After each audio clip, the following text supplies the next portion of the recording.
If you go back to the beginning, like the very beginning, Valentine's Day wasn't about chocolates. It wasn't about dinner reservations. It was mostly about whipping. Ooh. That could be interesting. Ancient Rome, a festival called Lupercalia, and the rituals are frankly scary.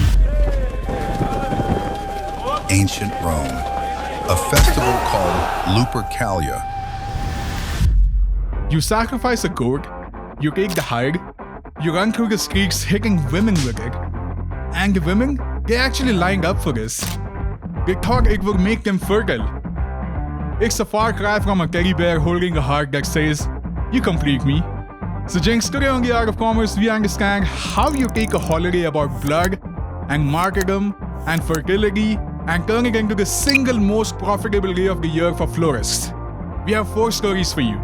In story 1, a woman in Massachusetts invents the concept of the user interface for love. In story 2, a chocolate heir solves a waste management problem. In story 3, we look at how a simple envelope monetized social anxiety. And finally, in story 4, the modern love tax. Plus, if we get some time, Jinx and I are gonna geek out on some of our favorite Valentine's Day campaigns. So stay with us. This is The Art of Commerce. My name is Anish Raul. I'm Jinx Joglekar. And let's talk about Valentine's Day. Let's get into it. Awesome. The Art of Commerce is a podcast featuring conversations on creativity and conversions. Hosted by Anish, a data-obsessed creative director, and Jinx, a growth-obsessed CMO. Listen on for actionable insights for the modern marketer. This is the first story, okay? Think about this. Picture this. It's 1840s. Worcester, Massachusetts. By the way, Worcester is not said how you spell it. So I had to look it up. Pro tip. Worcester, Massachusetts. Guess this woman, Esther Howling. And Esther is looking at a Valentine's card she received from England. It's nice, it's frilly, but it's inefficient. At this time, in the 1840s, if you wanted to send a Valentine, you had to make it, which means you had to cut the lace, write the poem, find the glue. It was a DIY project. And Esther looks at this and has a realization that this is essentially the 19th century version of a Silicon Valley startup pitch. She realizes people want the feeling, but they don't want the work. She asks her father, who owns a stationery store, for supplies. She recruits her friends, and she sets up an all-female assembly line in her house. One person cuts, one person pastes, one person writes the verse. It was the industrialization of intimacy, I guess, right? Well said. Industrialization of intimacy. Totally. And just if you think of it, it's actually the first frictionless user experience of romance. Yeah, I mean, before this, you really had to do all this work. And, back then, the Roman times of whipping, I guess. But you had to do all this work to actually to get your romantic thing across. Like, if you even think about, there was a story called Cyrano de Bergerac, right? Where the guy, he was writing all the love letters for all the noblemen. You had to do that. Or you had to outsource it. But this way, she was actually creating a way to scale it, which is unbelievable. And think about it. An assembly line back in the 1840s. That's unheard of. Yeah. Like, also, she democratized romance in a way. Right? She sold convenience and so ahead of her times. So, before Esther, a Valentine was personal proof that you had spent time on someone. After Esther, it was proof that you had spent money. She expected to make maybe $200, but that first Valentine's Day, she made $5,000. Damn. In the 1840s. Romance sells, my friend. She essentially became the Jeff Bezos of lace hearts. She proved that people would happily outsource the articulation of their souls if it came in a nice package. That people would pay for convenience. Yeah. I mean, we've known that, but I don't think they realized that about intimacy, right? I think that was the key. Is intimacy is supposed to be one-to-one. It's supposed to be, as it should be, right? But I think where that started, and it really was probably the harbinger for the just mass commercialization of Valentine's that we see today. Yeah. That this was the first step. Right. Like, this is like, now, I mean, you can't go to a store without seeing something for Valentine's Day. When the Christmas decorations go down, the Valentine's Day decorations come up. So it's like, wow. Like, I until you brought this story, I didn't realize that's how it did it. And I mean, I guess she must have sold her stuff to Hallmark, or they must have. Yeah, who knows? Is that like, I mean, right? Yeah, I mean, that was the beginning of the commerce of Valentine's Day. Yeah. Like, this is the art of commerce, and Right. we'll talk all about it. The love of commerce for this episode, you know. That's true. It's all about the love. Yeah. So next story, Jinx. Okay, let's hear it. So now we got the cards, right? With Esther, thanks to Esther, we have the cards. But Okay. we need candy. Right. And this is where things get weirdly practical. It's England 1861. We're looking at Richard Cadbury. Yes, the Cadbury, The famous Cadbury. Cadbury chocolates, right? Yeah. Richard, By the way, our favorite Cadbury's over here. Hershey's are second fiddle. Just anyway. in this household, let's go. Yeah. Oh, Cadbury was the first chocolate I had back in India too. It's just so iconic. But anyway, Richard had a problem. His factory is making drinking chocolate, cocoa powder. But when you make cocoa powder, you get a lot of byproduct. Oh, you yeah. get cocoa butter. Oh yeah.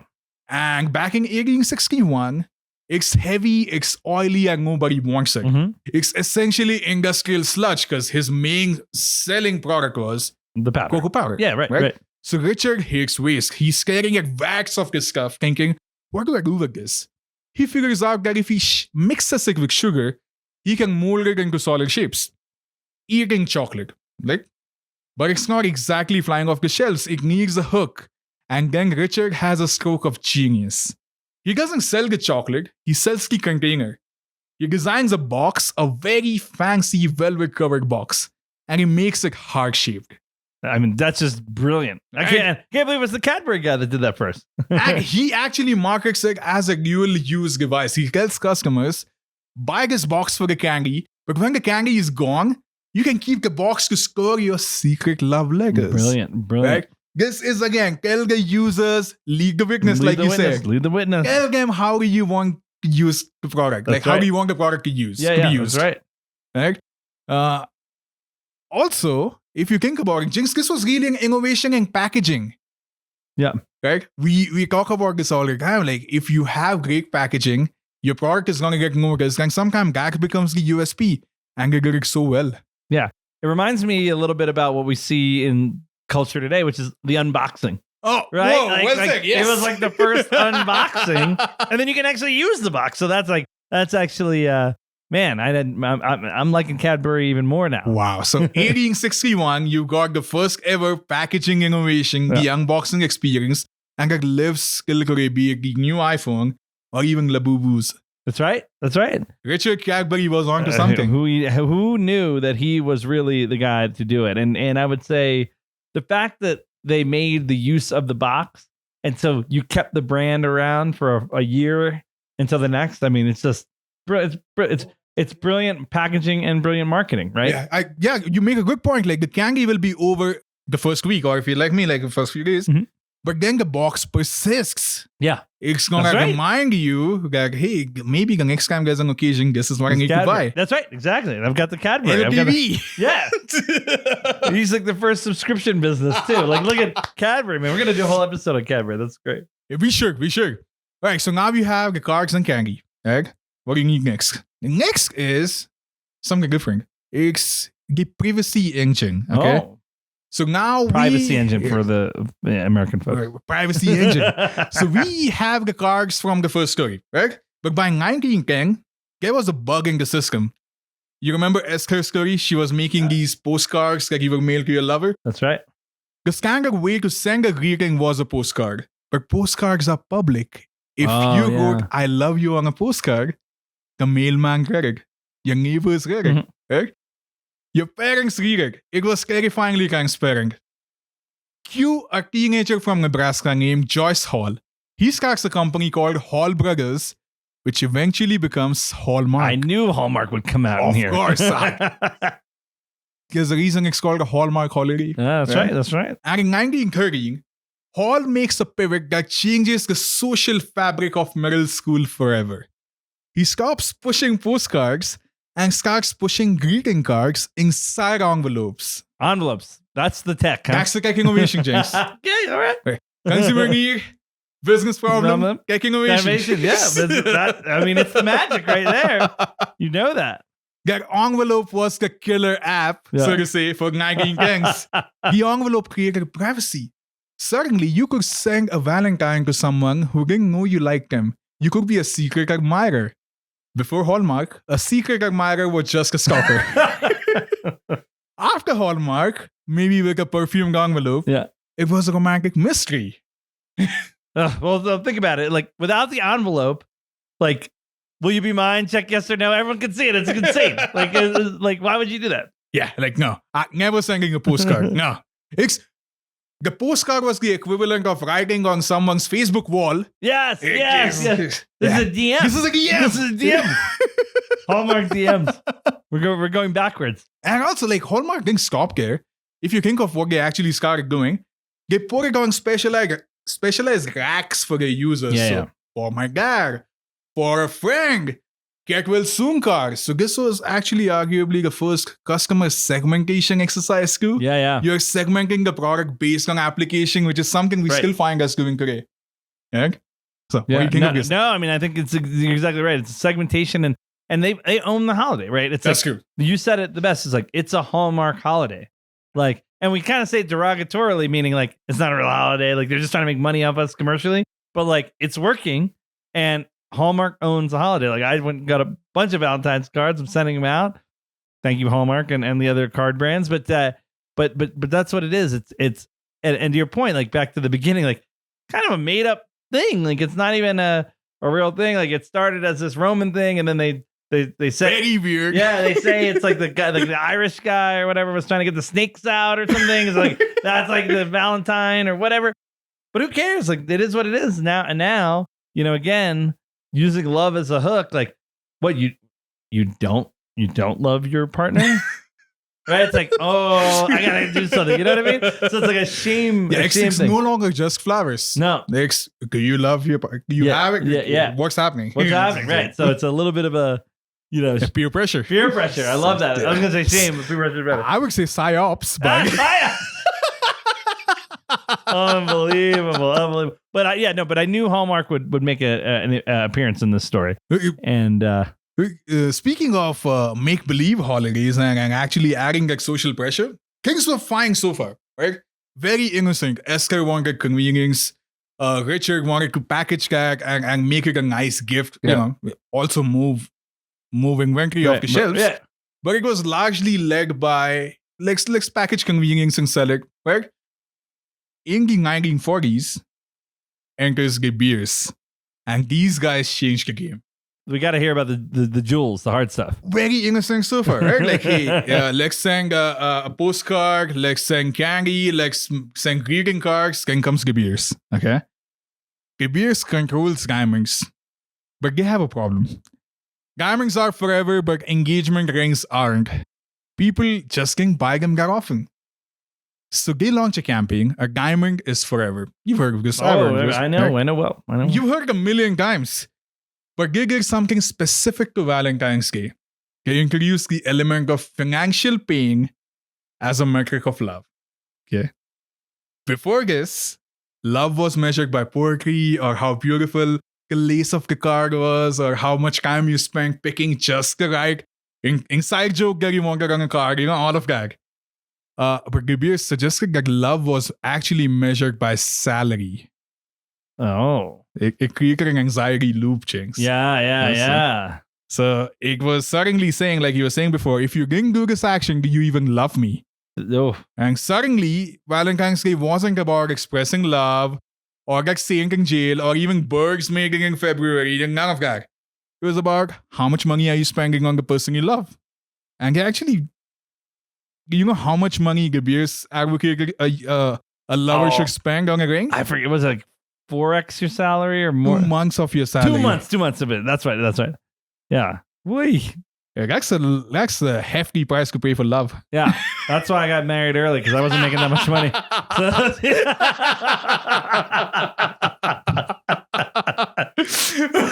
my mom watches this and now she's going to be calling me. I told you to get married. Yeah, it makes more financial sense. But no, I remember that. And it is genius because, again, I always wondered why we did the engagement ring thing, and it's got to be marketing, right? It's got to be, again, back to Hallmark creates a holiday, right? De Beers creates a moment, right? Like, and it's like, let's memorialize this moment, right? It's the funny part because, like, my wife doesn't even remember the day we got engaged. She doesn't care, right? Like, Right. but sure heck cares about that ring. You remember spending 2 months of your Yeah, salary? I definitely remember. I definitely remember that.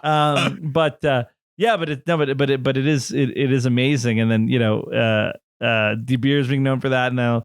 The Tiffany taking off with that. And getting just starting, like, yeah. then suddenly every year, you gotta think of what's my Valentine's Day campaign. That's right. Regardless of if it makes sense for your brand or not, you just gotta consider it at Well, least once. I mean, like as marketers, we love tent poles, and the Valentine's becomes another tent pole, right? In your marketing calendar, right? You got Valentine's Day, dads and grads, back to school, Mother's Day. We need to have these things, right? Flag Day will be there one day, I'm sure. But until then, you've got these moments, and that's why you anchor around them, and they are they're particularly for certain industries, are consumption moments, chocolates and these things, and so of course you're going to lean in, right? And they're gifting moments, so then you can lean in there. So it becomes it is a Hallmark holiday, but really it's a marketer's holiday. That's true. And so so on that note, Anish, like, what's your favorite Valentine's ad? I'm gonna be selfish again on this because it's so close to my heart, right? I've worked in social media extensively, he's gonna give one of his own. I know. Yeah, a lot of holiday campaigns just bring back late nights and all that drama, eating oily food because you're staying in the office. So for my favorite Valentine's Day campaign, I'm gonna talk about love letters from Mumbai. Okay, I've spoken about this before. You know it. All right. But if you haven't, 3 years ago, I asked my Instagram followers to send a love letter for an absolute stranger in New York City. Okay. So I'm from Mumbai. Most of my followers were from Mumbai back then. I said, hey, I'm going to give a love letter with your message to a stranger in New York City. Yeah. Send me a nice message.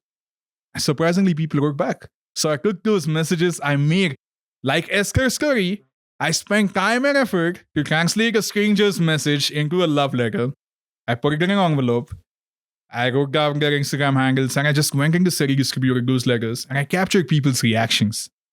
2 things happened. One, the video blew up. I got a lot of cred. Nice. Because of it. I've seen it. Yeah. A lot of press.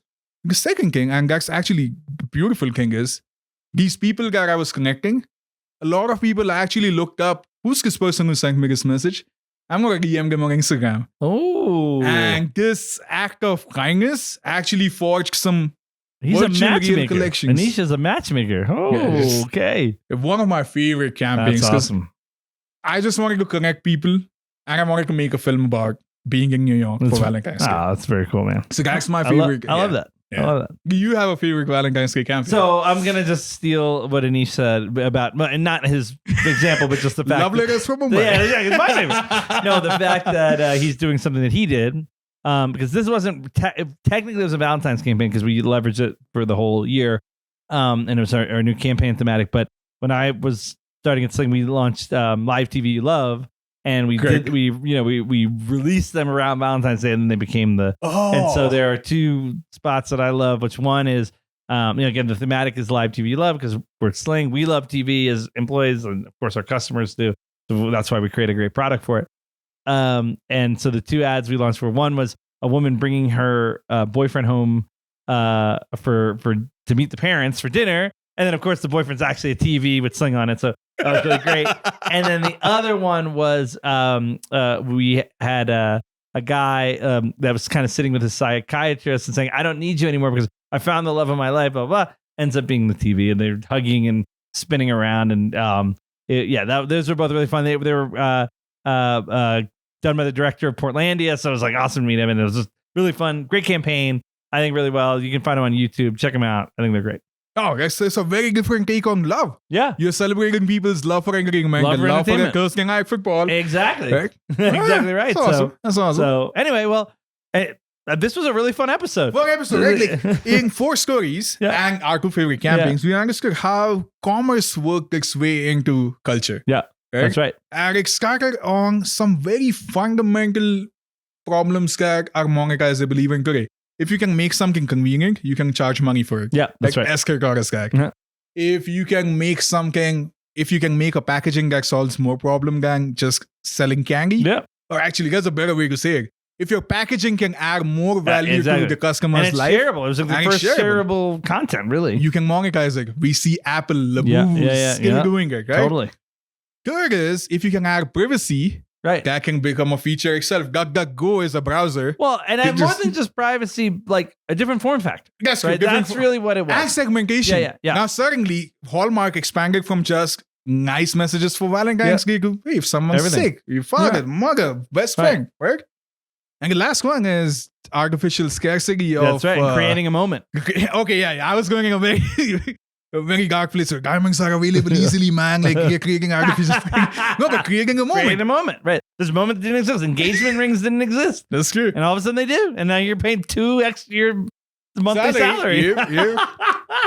All right, so this was the Art of Commerce Valentine's Day special edition. Yep. I'm excited to see some of the awesome campaigns that come out this year. Me too. Me too. I haven't seen any. We are recording this in January. Yeah. But I'm sure we'll see some but stuff. you should post your favorite campaigns to this video and let us know what you think. And I just want to say it's Valentine's Day week. We're releasing this. I love you all out there. I love the fans. I love to hear from you. So please please subscribe. Please give us feedback, and please, as a Valentine to your favorite marketer, share this. Yes, the subscribe button is red, and red is the color of love. So click that button. That's right. All right. Well, we'll back on to more serious topics next week, but have a wonderful week, and we'll see you same time, same place next week. See ya. This is The Art of Commerce, featuring conversations on creativity and conversions. If you found value in today's episode, follow the show, leave a review, and stay tuned for more insights for the minds reshaping modern marketing.